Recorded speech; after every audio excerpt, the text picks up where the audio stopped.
Bonjour, nous avons écrit, Marie-Pierre et moi, euh, un livre, voilà, publié déjà plusieurs mois, qui s'intitule La force de la morale, aux éditions R&N.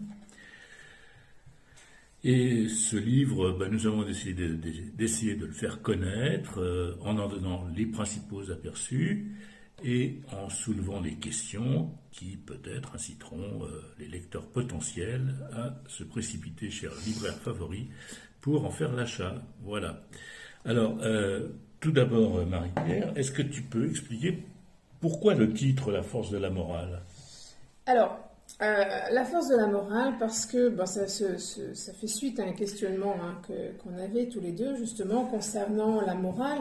Et d'une certaine manière, on a voulu réhabiliter, je ne sais pas si c'est le bon terme, mais réhabiliter la notion de morale, mais au sens fort du terme, contre un petit peu toutes les morales pragmatiques, utilitaires, et aussi toute un peu la moralité des bons sentiments qui nous exaspère un peu.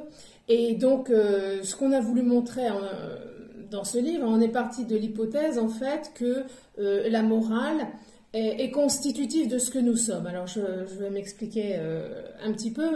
C'est l'idée, au fond, que nous, les humains, contrairement aux autres espèces qui sont amorales, au même titre que la nature, il n'y a ni bien ni mal dans la nature, ni parmi les animaux dans leurs actes. Nous, nos actes peuvent être donc moraux et aussi immoraux. Et qu'est-ce que ça veut dire? Et en fait, nous croyons, nous pensons que la morale, c'est pas quelque chose qui nous vient de l'extérieur, qui nous serait imposé et qui suivrait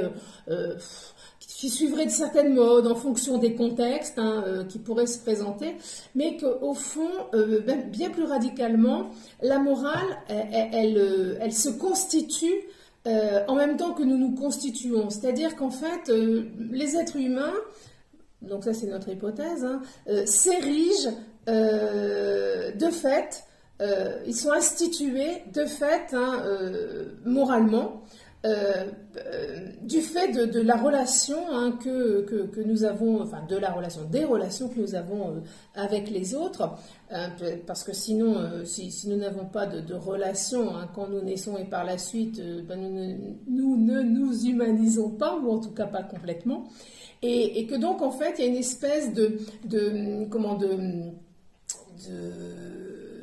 comment je pourrais dire ça, de lien intrinsèque en fait à cette humanité qui fait qu'elle est ce qu'elle est, et parce qu'elle possède, alors je ne sais pas pour les autres espèces, mais en tout cas pour nous c'est vrai, je crois, elle possède la dignité, et que c'est cette dignité que nous essayons de respecter, et c'est ce que nous appelons la morale.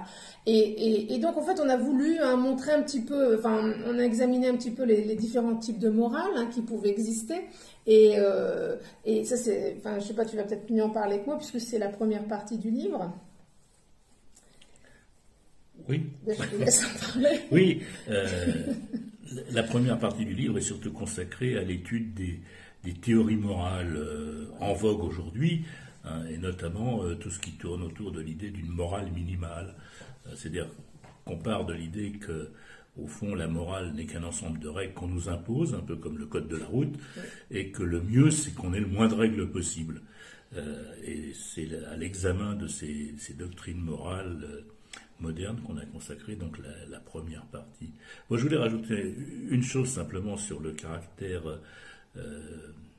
intrinsèquement moral de ce qui fait l'humanité. Nos cousins, même plus que nos cousins, nos frères, les hommes de Néandertal, dont on commence maintenant à connaître pas mal de choses, par les fossiles qui se sont accumulés, eh bien, on s'est rendu compte que visiblement, eux n'ignoraient pas du tout le sens de la morale.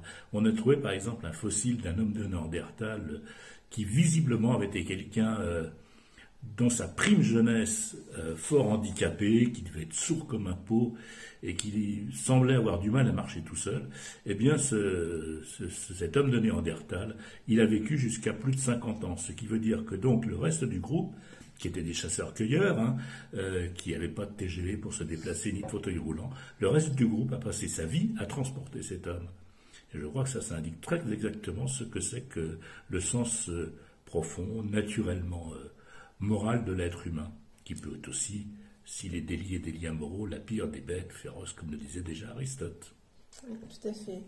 Et je continue juste pour la seconde partie, pour embrayer sur ce que tu dis, c'est que au fond, enfin, ce qu'on a essayé de montrer dans la deuxième partie, c'est que si, bon là c'est vraiment dans les grandes lignes ce qu'on vous dit là, mais si nous sommes des êtres moraux, c'est parce que donc nous nous instituons en tant qu'humains avec les autres humains, et que donc nous nous devons les uns aux autres une certaine forme de reconnaissance. Hein. Mélanie Klein parlait de gratitude, et je pense que c'est ça qui au fond, hein, aussi nous fait tenir debout. Donc voilà, c'est ce que nous avons essayé de montrer. Et dans la troisième partie, qui est plus courte, nous avons abordé quelques questions auxquelles nous avons donné une ébauche de réponse, des pistes de réflexion, justement, comme par exemple... Je prends la liste des questions. C'est un ensemble de questions épineuses, voilà. On les a appelées de cette manière d'ailleurs. Par exemple, la première, c'est PMA, GPA, jusqu'où va la légitimité du désir d'enfant? Question un peu plus d'actualité. Deuxième, notre corps est-il à notre disposition? Troisième question, le suicide assisté, la mort peut-elle être heureuse? Voilà, je ne vais pas toutes les lister, mais il y en a une dizaine comme ça, et je crois que le but, c'était plutôt d'illustrer par des cas pratiques ce que nous entendons par morale. Voilà. Voilà. Et bien, à la prochaine.